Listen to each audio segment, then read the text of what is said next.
Au sommaire de cette édition, l'hebdomadaire réunion de l'exécutif burkinabé, l'on retient que la 22e journée nationale du paysan se tiendra le 23 avril prochain à Manga. Les principaux dossiers examinés à suivre dès le début de ce journal. Promotion du Made in Burkina, le ministre en charge du commerce encourage les jeunes promoteurs d'entreprises dans cette dynamique. La visite de Haruna Kabouré dans deux jeunes unités industrielles à suivre dans quelques instants. Et puis la Guinée équatoriale qui compte ses morts 2 jours après les explosions à Bata. Le bilan provisoire fait cas de 105 décès et plus de 600 blessés. Une actualité développée pour vous en fin d'édition. Bonsoir à tous. Merci de nous suivre. Réconciliation nationale et cohésion sociale au cœur de la célébration de la fête nationale à Zignaré, Manga qui accueille la 22e journée nationale des paysans le 23 avril prochain. Le Conseil des ministres de ce mercredi évoque également la réorganisation des examens et concours scolaires. Suivons le résumé des principaux dossiers examinés par l'exécutif burkinabé à Kosiam avec Siela Sinawatara et Draman Dadian. Dans le dossier éducation de ce Conseil des ministres, 5 décrets relatifs à l'organisation des examens et concours scolaires du CAP, du BEP, du CEP et du BEPC. Le gouvernement autorise désormais des candidatures libres au concours d'entrée en 6e et en classe de seconde. Au total, ces 5 décrets portent une réorganisation efficace des différents examens et concours scolaires en considérant davantage la proximité des acteurs au niveau provincial et communal, au lieu antérieurement donc du niveau régional, en élargissant les bases de participation aux candidats libres ou en scolarité et surtout en réprimant donc la fraude. Instruction est donnée au ministre de l'Éducation et à celui du supérieur d'expliquer aux acteurs du système éducatif la réforme qui fait du baccalauréat le dernier diplôme du secondaire et non un diplôme universitaire. Des réformes sont aussi en cours avec la relecture du statut de l'université Norbert Zongo de Koudougou qui prend en compte l'UNESCA et le centre universitaire de Manga. Le porte-parole du gouvernement annonce également la régularisation et l'intégration de certains agents contractuels et des bénévoles à la fonction publique.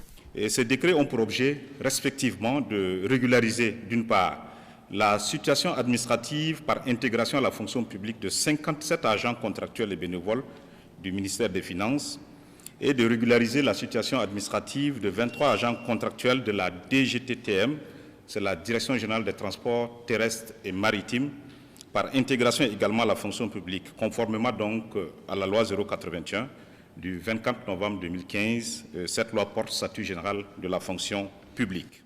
À ce Conseil des ministres, l'exécutif approuve le projet de construction d'une centrale solaire de 25 MW à Zina, dans la région de la boucle du Mouhoun. Et la célébration de la 161e fête de l'indépendance, Zignaré 2021, est placée sous le signe de la réconciliation nationale et cohésion sociale, devoir et responsabilité de tous pour le développement durable du Burkina Faso. Quant à la 22e édition des Journées nationales du paysan, rendez-vous le 23 avril prochain à Manga. Covid-19 oblige. Seuls 600 acteurs du monde paysan sont attendus dans la cité de l'Épervier pour ces JNP 2021. Placé sous le thème « Impact socio-économique des crises sécuritaires et sanitaires sur les secteurs productifs du monde rural. Quelle stratégie de résilience ?» La nouvelle vient de tomber. La Côte d'Ivoire est en deuil. Ahmed Bakayoko est décédé. Hospitalisé depuis le début du mois de mars à l'hôpital américain de Paris et transféré en urgence en Allemagne le 6 mars dernier, le Premier ministre ivoirien aura succombé à un cancer selon certaines sources, suivant le communiqué officiel sur la RTI. Notre pays est en deuil. J'ai l'immense douleur de vous annoncer le décès du Premier ministre Ahmed Bakayoko, chef du gouvernement, ministre de la Défense, ce mercredi 10 mars 2021, en Allemagne, des suites d'un cancer. Je rends hommage au Premier ministre Ahmed Bakayoko, mon fils et proche collaborateur, trop tôt arraché à notre affection. Le Premier ministre Ahmed Bakayoko a servi la Côte d'Ivoire avec dévouement et abnégation. C'était un grand homme d'État, un modèle pour notre jeunesse, une personnalité d'une grande générosité et d'une loyauté exemplaire. Je voudrais, au nom du gouvernement et en mon nom personnel, présenter mes condoléances les plus émues à son épouse, à ses enfants et à la grande famille Bakayoko, à toutes les familles alliées, ainsi qu'à l'ensemble des Ivoiriens. Que son âme repose en paix, fait à Abidjan, le mercredi 10 mars 2021, Alassane Ouattara, président de la République de Côte d'Ivoire. Et puis, retour au Burkina Faso pour la suite de ce journal. Les produits Made in Burkina qui ont désormais le vent en poupe, le gouvernement multiplie les actions pour encourager les jeunes promoteurs d'entreprises à garder le cap pour maintenir le label Burkina Faso sur leurs produits. C'est tout le sens de la visite effectuée par le ministre en charge du commerce à 2 startups. Le résumé de la sortie avec Issa Kafandou et Boukari Ouedraogo. Il est 10 heures quand le ministre en charge du commerce et de l'industrie du Burkina, Harouna Kaboré, arrive à la pharmacie Saint-François d'Assise de Ouagadougou. Aussitôt arrivé, commence la découverte des activités et le guide du jour, la patronne des lieux. En plus des activités d'officine, Dr Aline Flore Tendre-Beogo, à travers sa structure, Sarepta Production s'est lancée dans la production de solutions hydroalcooliques, de compléments alimentaires, et ce n'est pas tout. Nous avons une dizaine de références de savons à base de tamarin, à base de néré, à base de karité, à base également de henné et de carottes, ainsi de suite, de l'huile de baobab. Ce sont des savons qui répondent chacun à un besoin, soit un anti-acné, soit un anti-âge, soit un anti-tache, soit juste pour le bien-être. Nous avons également des pommades améliorées. Ici, la sécurité est le maître mot et pour cela, Dr Aline Tendre-Beogo mise sur les produits naturels aux extraits de plantes. De quoi satisfaire le ministre en charge du commerce et de l'industrie, Harouna Kaboré, qui a ensuite mis le cap sur Pabré à la rencontre d'un autre docteur en pharmacie, mais elle s'est spécialisée dans la fabrication des cotons hydrophiles. C'est la seule unité qu'on a dans la sous-région, aussi bien au Burkina, parce que jusque-là, tout le coton utilisé dans les soins était importé. Voilà, et nous mettons à la disposition du point des consommateurs burkinabés, ici de la sous-région, du coton pour les soins, aussi bien pour les produits cosmétiques, pour la cosmétique et tout ce qui est dermatologique. Avec 26 employés sortis d'ici chaque jour, plus de 2500 paquets de coton. Le Made in Burkina est réel dans tous les segments, dans l'agroalimentaire, dans tout ce qui est vêtements, dans tout ce qui est produits en tout cas qui permettent donc d'entrer dans le domaine sanitaire et ainsi de suite. À noter que ces deux docteurs bénéficient de l'accompagnement financier du département de Harouna Kaboré et la bonne nouvelle, ils ne comptent pas s'arrêter là car ces deux entreprises font honneur au pays à travers la valorisation des produits Made in Burkina Faso. Et améliorer la résilience au changement climatique peut être un atout pour les femmes dans les parcs Carité. C'est la conviction du projet Résilience Carité qui initie à Ouagadougou un cadre de partage de connaissances avec des spécialistes des questions climatiques. Sur les objectifs spécifiques de la rencontre, suivons le reportage de Sielassine Ouattara et bienvenue Taonsa. Des spécialistes des questions climatiques réunis à Ouagadougou dans le cadre du projet Résilience Carité. Ils prennent connaissance des résultats de recherche menés par le Centre d'études et de coopération internationale en vue d'une prise en compte dans les politiques d'adaptation au changement climatique à court et à moyen terme au Burkina Faso. Le projet Résilience Carité vise à permettre aux femmes de s'adapter au changement climatique dans les parcs à karité. Donc l'accent est mis sur les productrices de beurre de karité. C'est de travailler sur les scénarios climatiques. Comment est-ce que dans 50 ans, dans 90 ans, le karité sera et quelles sont les mesures qu'il faut prendre pour permettre au karité d'être toujours là et de contribuer au développement économique des femmes et du Burkina de façon globale. Vous savez que le karité aujourd'hui, c'est également une des filières porteuses du Burkina où effectivement il y a environ près de 2 millions de personnes qui vivent de cette activité. Donc cet atelier est vraiment très important dans la mesure où il va permettre aux différents participants de pouvoir échanger sur les différents scénarios climatiques et pouvoir adopter effectivement ce qu'ils pensent être adapté à la mise en œuvre de ce projet. Démarré en octobre 2018, le projet Résilience Carité est dans sa phase pilote. Il appuie plus de 3000 productrices intervenant dans la collecte, la transformation et la commercialisation des produits à base de karité dans les régions du centre-ouest et des hauts-bassins. Sa mise en œuvre prend fin en juin prochain. Du renforcement de la résilience des systèmes de production et de compétitivité agricole, il en est également question à Bobo Dioulasso, avec le lancement d'un projet dénommé PRICA et qui devrait être exécuté dans 4 régions. Plus d'une centaine de milliards de francs CFA devraient être investis dans ce programme que nous présentent Hassan Gourabou et Kadou Romenki. C'est un atelier d'information et de sensibilisation sur le projet de résilience et de compétitivité agricole en abrégé PRICA. Un projet qui a dans son viseur la productivité agricole à travers les aménagements hydro-agricoles d'une part, la construction et la réhabilitation des entrepôts et des comptoirs d'achat d'autre part. Ce sont près de 4500 hectares de terres qui vont être aménagés en maîtrise totale d'eau, 1000 hectares en arboriculture, ce sont 90 entrepôts, magasins qui vont être réalisés, plus 14 comptoirs d'achat. Ce sont 345 km de pistes rurales et de routes qui vont être également aménagées.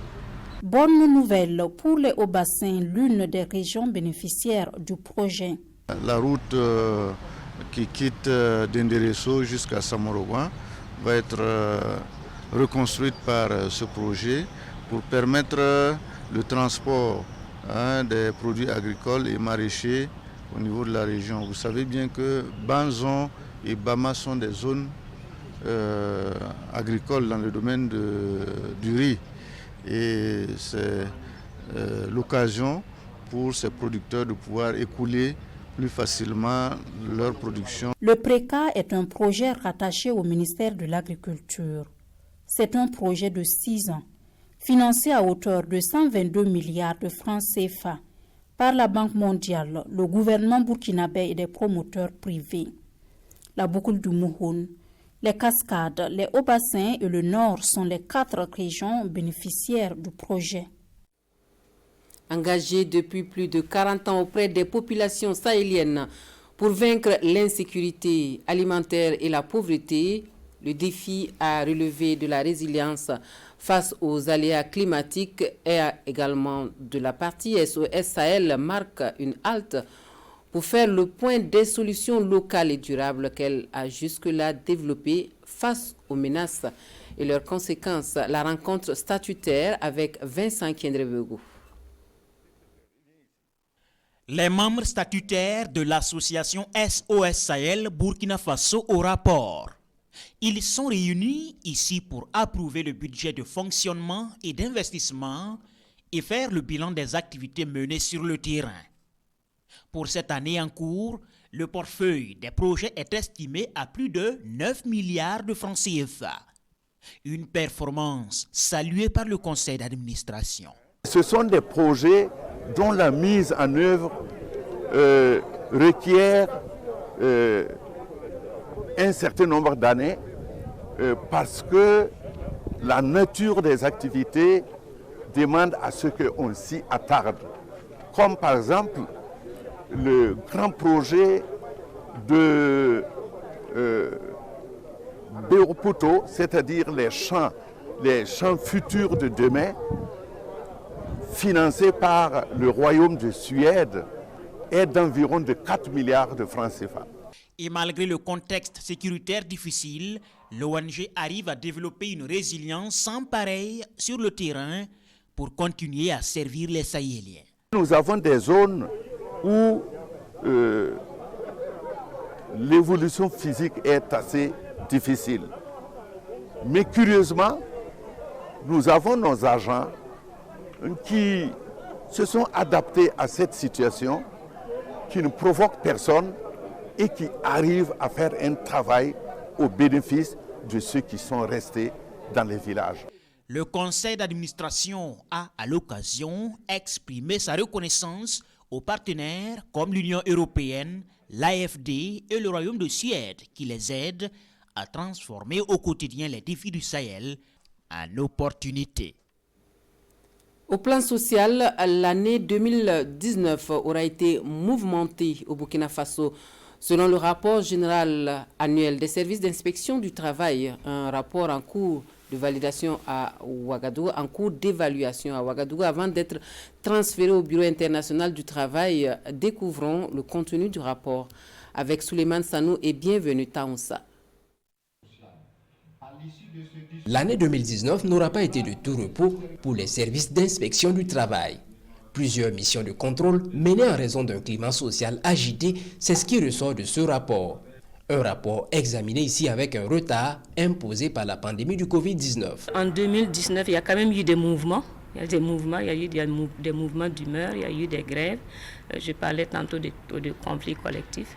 Et ce qu'on peut retenir d'une manière générale, c'est que dans l'ensemble, les inspections du travail ont assuré le contrôle pour éviter justement qu'il n'y ait des conflits qui perdurent dans ces entreprises-là. Des missions conduites non sans difficulté, mais qui ont toutefois permis d'ouvrir la voie à des solutions, relève la directrice générale du travail. Des pistes de solutions, oui. Parce que le plus souvent, les inspections du travail, c'est vrai qu'on a un minimum de moyens, mais les moyens restent insuffisants. Parce que comme je l'ai dit, la principale mission qui est la mission de contrôle exige que les inspections du travail soient sur le terrain. Et donc, dans ce sens-là, nous avons encore besoin d'appui en logistique. Ce document est une compilation de données statistiques collectées dans les directions régionales du travail et de la protection sociale et dans les directions centrales. Une fois validé, une copie de ce rapport devra être transmise au Bureau international du travail au plus tard le 31 mars prochain. Puis que de rappel pour le respect des droits humains dans la lutte contre le terrorisme, l'atelier d'échange à Kaya est une initiative du groupe de la recherche d'action sur la sécurité humaine en partenariat avec le secrétariat général de la Défense nationale. Les objectifs de la rencontre avec Amadou Ouedraogo et Jacques Ouedraogo. Le respect des droits humains dans la lutte contre le terrorisme au cœur de cet atelier d'échange et de discussion avec les forces de défense et de sécurité du Centre-Nord. Cette initiative fait suite à de nombreuses dénonciations par des organisations nationales et internationales des cas de violation des droits humains dans la lutte contre le terrorisme au Burkina Faso. Dans la presse, on a souvent lu, fait écho de rapports d'organisations nationales et internationales qui dénoncent en tout cas des violations qui seraient commises par les forces de défense et de sécurité. Et dans un contexte où on demande aux populations de collaborer, de s'engager, nous pensons qu'il faut être regardant sur tous les actes qui peuvent démobiliser les populations. Et ces actes-là, c'est vraiment le respect des droits de l'homme. Accusés à tort ou à raison, selon le secrétaire général de la Défense nationale, les hommes détenus sont souvent révoltés par cette notion de respect des droits humains, eux qui pensent pourtant avoir accompli leur mission. Et cet atelier d'échange et de discussion permettra d'éclaircir certaines zones d'ombre. Il faut savoir que nos hommes sont souvent révoltés du fait qu'on les accuse d'enfreindre les droits de l'homme alors qu'ils ne font que leur travail et qu'eux-mêmes ils risquent leur vie. Donc il faut un débat avec eux pour comprendre quelle est la limite, quelle est cette notion-là qui veut qu'il faut proportionner l'action de la force militaire, de la force létale, surtout lorsqu'on a affaire à sa propre population. Cet atelier d'échange et de discussion qui se tient à Kaya dans le Centre-Nord va durer 3 jours. Il est organisé par le groupe de la recherche Action sur la sécurité humaine GRACH en partenariat avec le secrétariat général de la Défense nationale.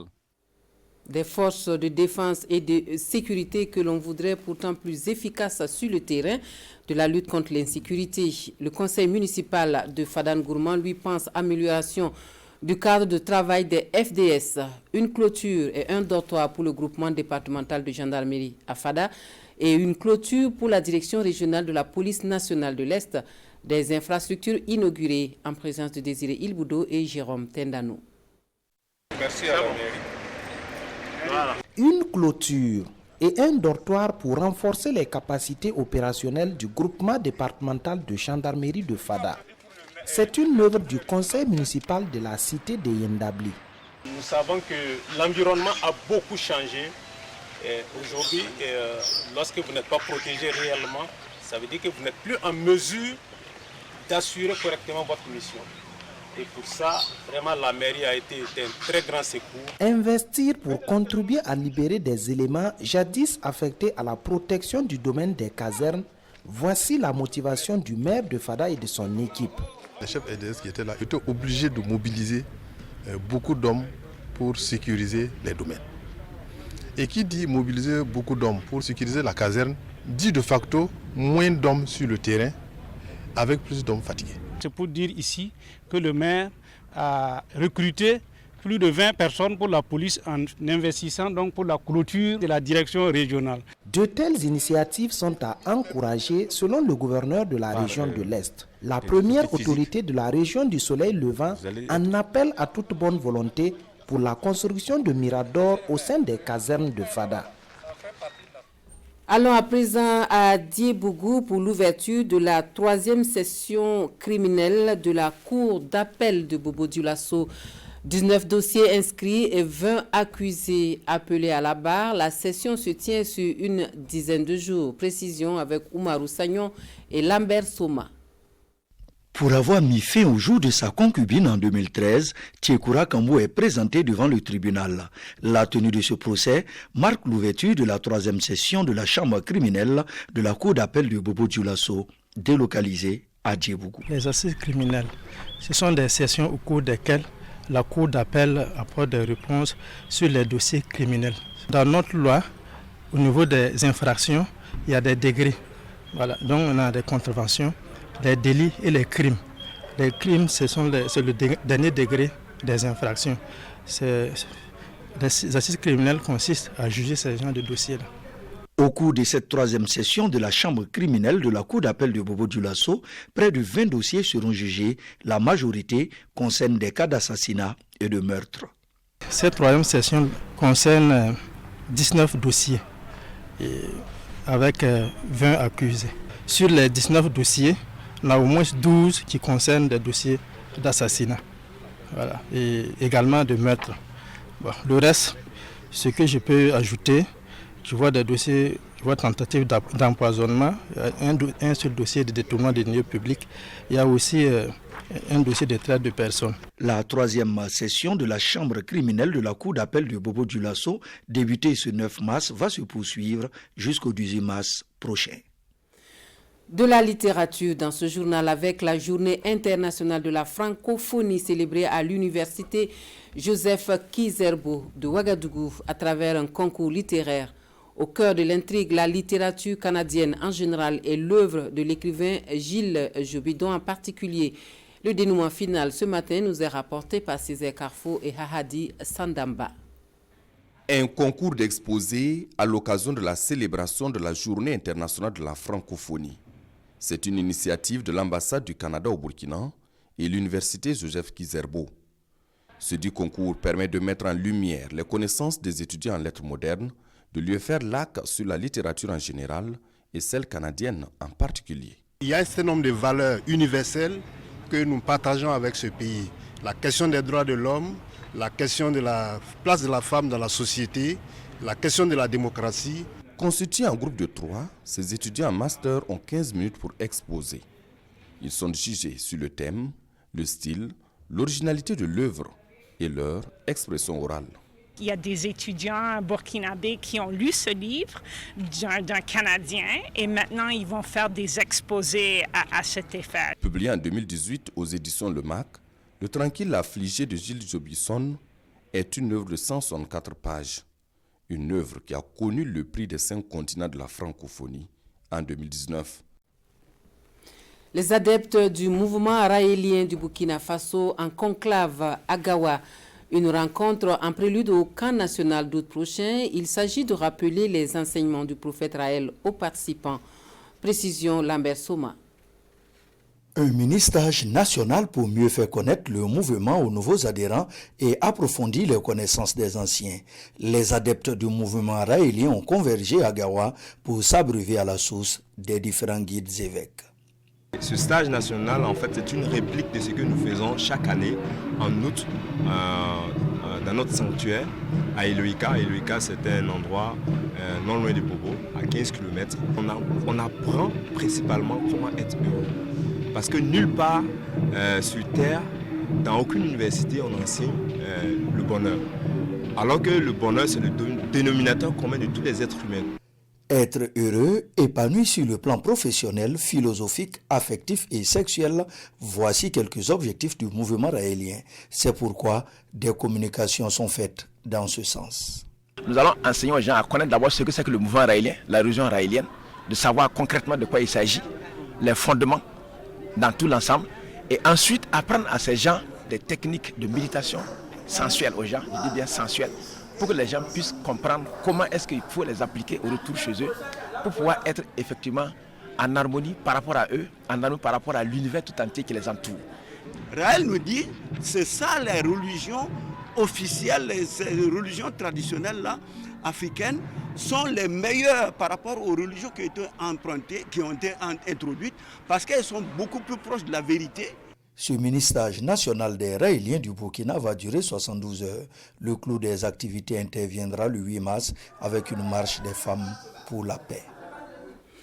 Et la culture Wemba promue une fois de plus par l'association Wemdogo, le rendez-vous des grandes familles Wemba à Saba, donne lieu à une journée culturelle sur fond de médiation traditionnelle propre à cette communauté, un pan de la culture burkinabé que nous dévoilent Adama Guiti et Amadou Marcelto. Le Wemba magnifié par l'association Wemdogo pour la 8e fois. À travers cette journée culturelle, il s'agit pour l'association de rappeler toute l'importance et la place du Wemba, acteur de la paix et du développement dans la société. Ce que nous recherchons, c'est la valorisation de la culture de Mouara et particulièrement celle de Wemba. Aujourd'hui, nous sommes en train d'organiser les 8e éditions. Donc, toutes les premières, nous avons eu aussi des créneaux comme ça pour apprendre. Parce que nous faisons appel à d'éminentes personnes de la culture qui viennent nous donner l'histoire et le rôle du Wemba. Et surtout, l'importance du pardon qui est nécessaire pour la cohésion et important pour une société de paix. Acteur de la médiation traditionnelle, le Wemba trouve toujours tout son sens de nos jours où le Burkina est en quête de quiétude, gage d'une cohésion sociale durable. C'est une opportunité pour nous de rappeler encore à tous les citoyens que chacun, chez lui, dans son service, partout où il va, doit travailler à la cohésion sociale. C'est ça qui motive aujourd'hui notre présence ici ce soir. Et c'est vraiment une opportunité pour nous d'accompagner cette activité qui renforce les liens entre les Burkinabés, qui renforce les liens entre les citoyens, chacun partout là où il se trouve. Prestations d'artistes, kermesse et jeux de société, cette journée culturelle vise par ailleurs à réunir tous les Wemba repartis entre 55 villages du Burkina. En sport, mauvaise entame pour Salitas FC en phase de poule de la Coupe CAF. En déplacement en Tunisie pour se mesurer au club sportif sfaxien, les Colombes de Ouagadougou perdent sur le score d'1-0. Les détails de la rencontre avec nos envoyés spéciaux à Sfax, Moussa Ouedraogo et Mariam Ouattara. Frustrés et dépités, Issouf Baro et ses coéquipiers ont du mal à quitter la pelouse du stade Taïb Meri. La cause, une injustice qui a du mal à passer. Un penalty imaginé par l'arbitre soudanais Sabri Mohamed Fadoul qui annihile les efforts de Ladji Koulibaly et ses garçons. Je n'ai pas l'habitude de parler de l'arbitrage, les gens me connaissent par rapport à ça, mais ce soir, c'était criard. Personnellement, je suis satisfait quand même du comportement des éléments. Quand je dis je suis satisfait, ce n'est pas parce qu'on a perdu le match. Les gens ne peuvent pas comprendre. Mais c'est seulement par rapport à ce que nous avons mis en place. Ça a été appliqué à la lettre. Effectivement, tout semblait marcher pour les Colombes qui défendaient le nid avec aplomb tout en lançant des attaques éclairs. Mais en dehors de quelques occasions, rien ne se produit en première période. De retour des vestiaires, les Sfaxiens se montrent plus menaçants et Salitas a du mal à se retrouver dans le premier quart d'heure de la seconde période. À la 67e minute, le corner de Mohamed Soula pousse Ousmane Sanou à la parade. Puis vint la 75e minute et cette action.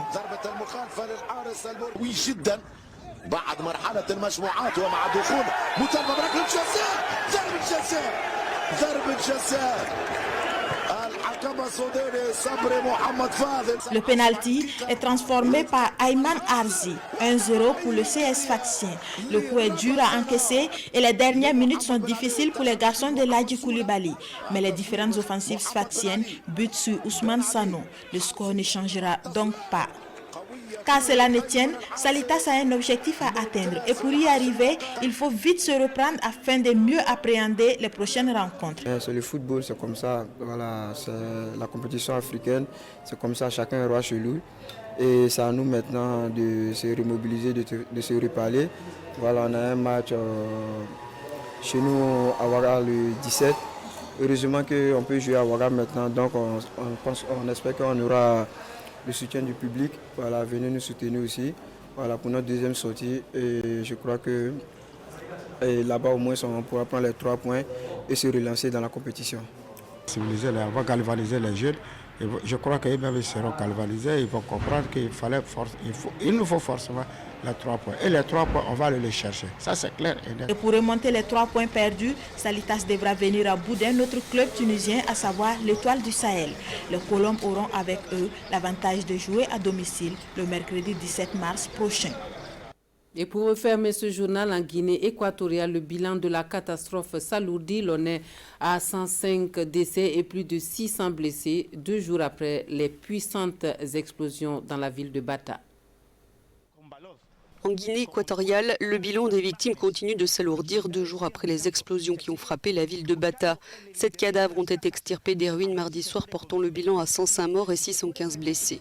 Sur ces images aériennes, l'avant-après est saisissant. Les puissantes explosions, espacées de longues minutes en plein après-midi, ont littéralement soufflé les édifices du camp militaire et éventré ou aplati des pans entiers d'habitation des quartiers environnants. Le camp abritait des militaires des forces spéciales et des gendarmes, ainsi que leurs familles. Mais cela n'a pas empêché le chef de l'État de dénoncer encore une fois la négligence de ces militaires à la télévision d'État. Ils ont vraiment commis une imprudence, une malveillance pour des gens censés connaître les effets des explosions de la dynamite qui normalement se stockent très loin de toute population et sous la terre. Les chances de retrouver vivantes de nombreuses victimes ensevelies s'amenuisent au fil des heures qui passent. Lundi, les secouristes avaient retrouvé vivantes plus de 60 personnes bloquées sous les décombres, selon le gouvernement, dont 2 enfants âgés de 3 et 4 ans. La Guinée équatoriale est l'une des nations les plus fermées du continent. Le président Teodoro Obiang Nguema le dirige d'une main de fer depuis 42 ans. On s'arrête ici pour les actualités dans cette édition. Merci à vous de nous avoir suivis. Le dernier rendez-vous de l'actualité, c'est à 23h avec Amadou Marcel Tou.